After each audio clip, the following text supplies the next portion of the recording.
So on Tuesday we took a look at that pathway called adaptation. We had a good discussion about the past and about the future, our hopes and our fears, and how we navigate a path forward with the increasing prospect of cataclysmic climate change and species loss. But today we're having a look at our material culture, which maybe has a larger number of people that are directly involved. This shows the UK's cumulative carbon emissions from 1750 to today. And you know, we're kind of conditioned to think that where we are is normal, and it's easy to forget how unusual our country is. Scotland gave the world the Enlightenment, which told us nature's a machine for us to harness. That made our country rich. But the wealth wasn't simply a product of exploiting our own labour and natural resources. We were a militarised society that exploited the labour and resources of a third of the world. Those Georgian town houses were furnished with tropical hardwoods that was paid for in guineas, and they were called guineas because the gold came from West Africa.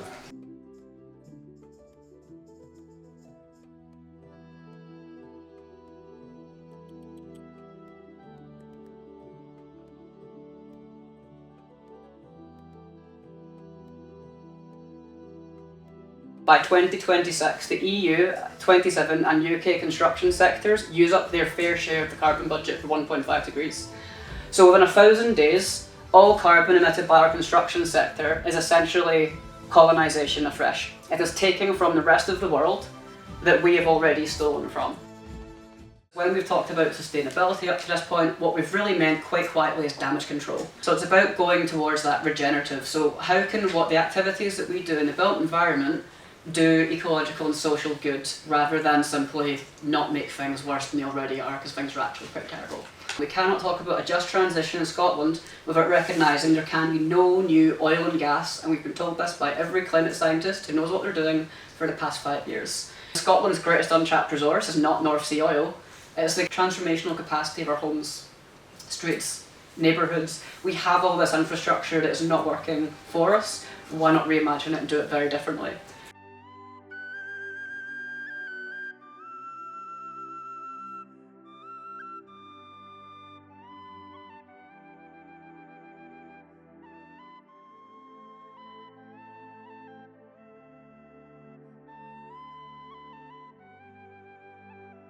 The biggest substance that we use as a species after water, concrete, and even if there's some magical science that means we can have zero carbon cement, the world has a global sand crisis. The UN has declared sand an endangered natural resource, and it just doesn't make sense in a circular economy to cover sand with cement. So we just need transformative change. Charting the decline of the use of cement and investing that money in new biomaterials. Do we need to have a VAT on just virgin new materials coming into the system, but then once they're in the system, they're already there? Well, it's embodied carbon tax you need You there, have to but which is talked about a lot, but I don't know, I mean, the people around the table probably know more than me about that. Could we introduce an embodied carbon tax? We can, yes. Right, fine. Yes, we can, definitely.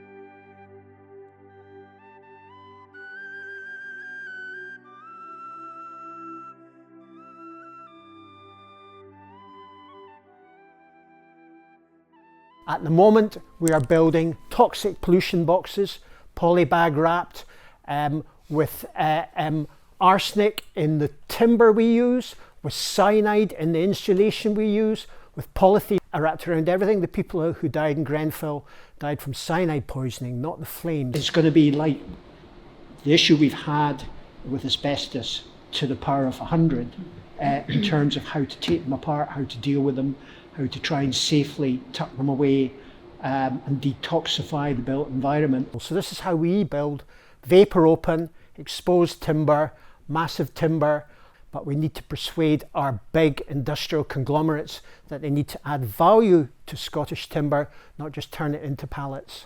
I've seen what happens when people care on a building site, when people are given space to learn and to teach and to use materials that we know are not toxic.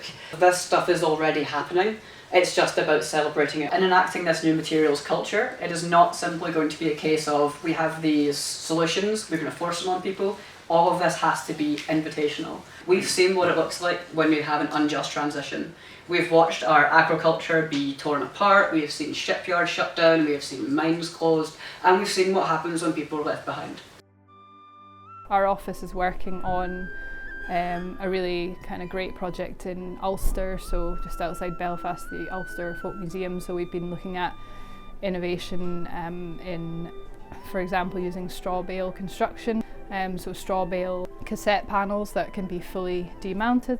The suppliers that we can get for that type of product are based in Europe, but it's materials that can exist in the Scottish-Irish context. So I think having those as demonstrator projects to show what can be done using those materials that can be produced locally is really of interest to us as a practice. So.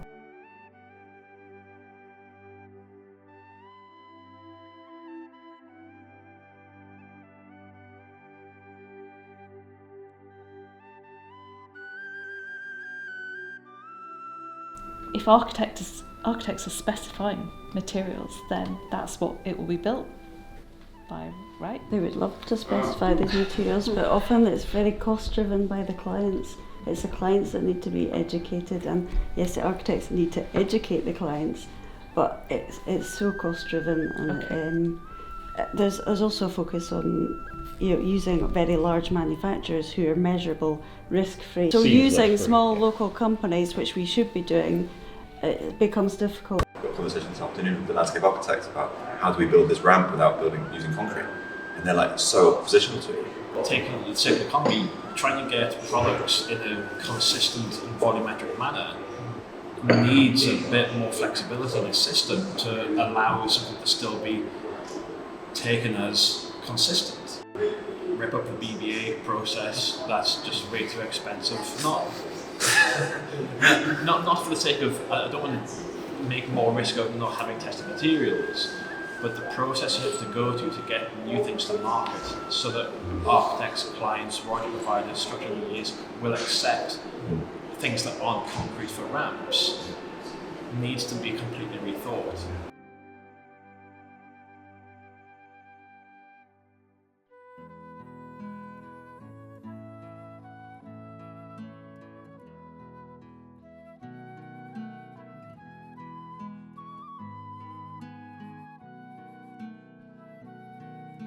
For me, what's really important in the just transition, moving away from an oil-based economy, is a move back to more traditional natural materials, including plant-based materials, which is what our company does.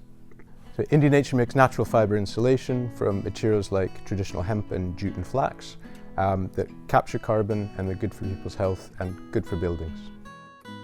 I'm one of the founders of Indi-Nature. We research and develop innovative bio-based materials using natural fibres, primarily for the construction industry, but also other markets. And we manufacture on scale, so we have a mill in Jedburgh on the Scottish borders. It's a local crop, and it's manufactured locally as well. My background was in community development, and I was working with people in fuel poverty and saying, this is terrible, how are people living in cold, damp homes in the 21st century? How can we build better? So I did a postgrad in sustainable architecture, and learned about all these benefits of natural materials. Then I did a retrofit of my own house, but I had to get wood fibre insulation that was manufactured in a factory in Poland, selling it, which came from Italy. But what we saw there was a market gap. Why is nobody doing this on scale in the UK? So that's why we set the company up. We wanted to make the largest possible impacts we could on people's health and the climate. The only way to do that was to do it on an industrial scale. Most of you are aware of the massive challenges in the construction industry. It's taking about half of natural resources. A lot of that is non-renewable. About half of global carbon emissions, and about half of landfill around the world. Massive, terrible impacts.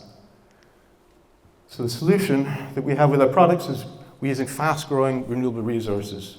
We can grow our crops within a year, and they capture carbon very, very quickly. There's lots of benefits to natural fibre insulation. They're good for people's health because there's no toxins in them. They breathe vapour out, so naturally, just like our historic buildings did.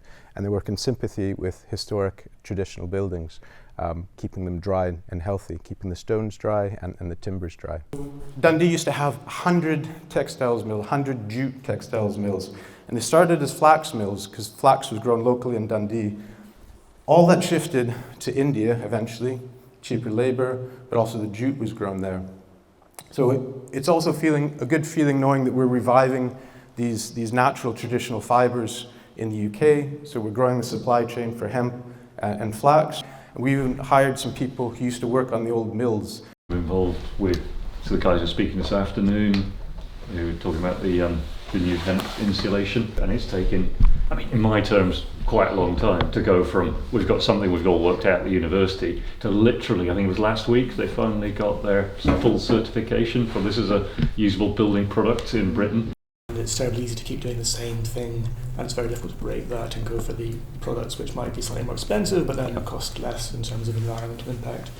And that's, I think, where R&D is really important, as in because the industry is commercially driven, it is a free market economy type system. It's very hard, therefore, for new products to become accepted, and we need a lot of R&D. We need state funding to shift the direction a little bit.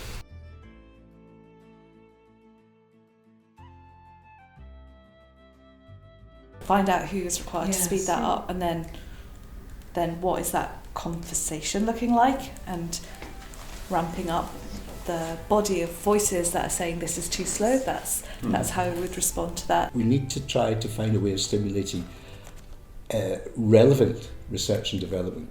If universities are, every few years they have to go through this research excellence framework kind of thing, and submit all their research, and if they don't get any points because the research doesn't seem relevant, money doesn't come from government into that department. And we end up with a situation where departments say, oh, well, we're not going to do any research, we'll just take on more students for more fees. Early stage design, we quite often come up against early stage costs being the point at which innovation or natural materials or things like that are kind of cut out of the project on a basis of them being worried about giving advice to a client that they then are on the chopping block for sort of later in the process. Do we need another full demonstrator like the Glasgow House that Glasgow School of Art did in Glasgow to allow people to experience different forms, different ways of building, and have an open air museum of different build systems? Like artificial intelligence is going to help make us make better decisions, and things like you're talking about at that very early stage. If I want to do X, Y, and Z, what's it going to be to the energy demand of the building? What's it going to be to the embodied carbon of those materials? And trying to kind of push that side of it forward. I think there's a real need for some sort of tool that will help you with that decision making, to say, well, if I change to Indi-Nature's hemp, what's that going to do to budget, embodied carbon, whole life carbon? The projections internationally is for a massive market growth in mass timber usage. With solid timber or engineered timber like this, we're locking up lots of carbon for the life of a building and beyond if we reuse the materials. We're seeing it all around the world. We're seeing it in Australia, United States, Canada, France, Netherlands, all sorts of places, except here. And everywhere is opening factories at a rate of knots to manufacture from the local resources, except here. And all over the states, they're changing regulations state by state to encourage greater use of timber. They've had a Mass Timber Act to encourage more use of timber in tall buildings. They have universities changing their curricula. It's happening really at speed, and that's my point. We're talking about what we need to do at speed. Everybody else is doing it at speed. We need to look around and say, what's best practice in other places? How are they doing it? and what are the methods? Because obviously other governments and different things have looked at all of this. Industry drives it in terms of what are the things we need. Now we've got big sawmilling groups in Scotland. I mean, we have a big industry, but they produce pallets and potato boxes and fence posts. Mm-hmm. You know, getting them to do something that requires longer term investment, that requires a different kind of attitude to manufacturing, they're not really interested. You know, and that's been the experience for a long time. We're falling behind the rest of the world in many respects.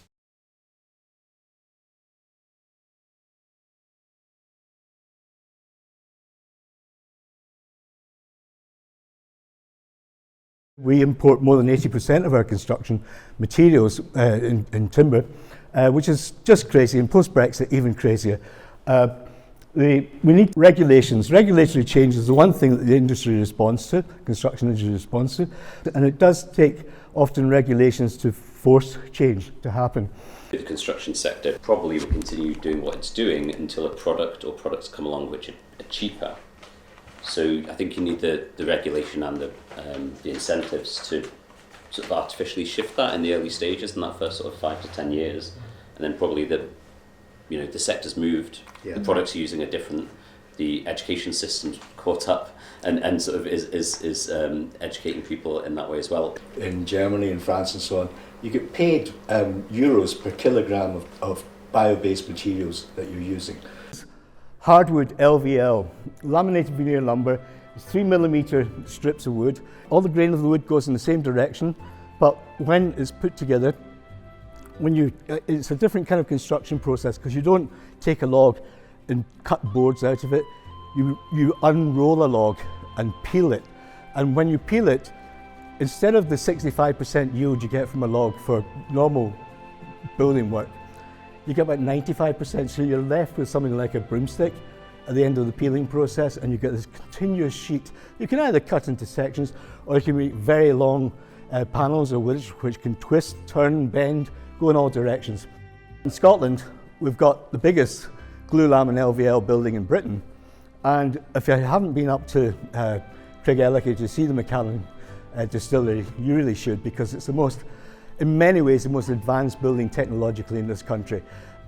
In every piece of wood, every element of this had a barcode, came to site incredibly well, probably the best managed building set I've ever seen in this country in terms of really control of any minimal waste there was. The way in which the whole thing was constructed is an object lesson, it's a case study really in terms of how we could do things well.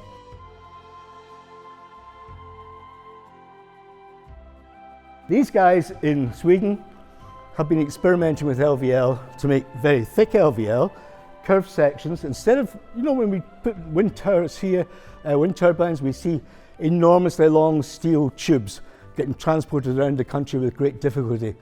This is modular. You put them together in a factory, you bring it all to site, you can get multiples of these in a truck. Renewable energy systems, Scottish company, ordered 200 of these from Sweden.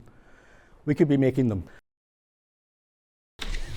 How much of the barriers in the UK do you think are down to the Grenfell tragedy and the repercussions of the regulations coming from that? Is that what's stagnating these materials?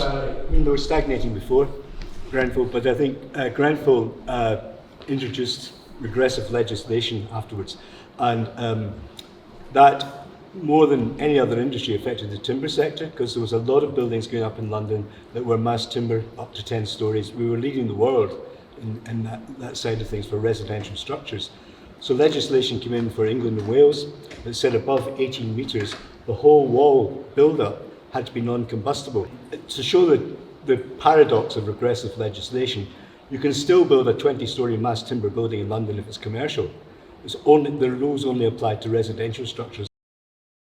I believe what we need is a Timber Innovation Act in Scotland that subsidises or incentivises education, research, particular building types, and so on to change the culture of construction. I think there's probably a need for a materials policy in general. It's, we import so much of what we use, and basically there's more that we could be looking at what we can build and make from what we've got in Scotland. In the kind of cascading approach, Do we continue to create cross-laminated timber, which is solid panels? Do we prioritise glue-lam frames with hemp created infill?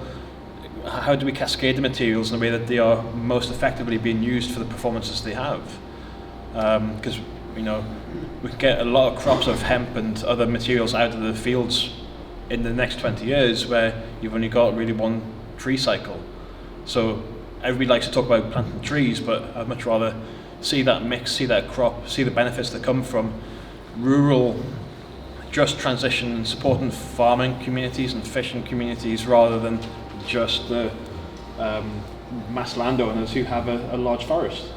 I think for me that's it. Without having a unified view of the natural industries, so fish, farm and forest, we kind of miss a trick. And I would argue you've got fish, farm and forest and you need to bring industrial biotechnology almost as a fourth pillar. So farm and forest are not directly competing, but there's only so much land to go around that's suitable for these different purposes.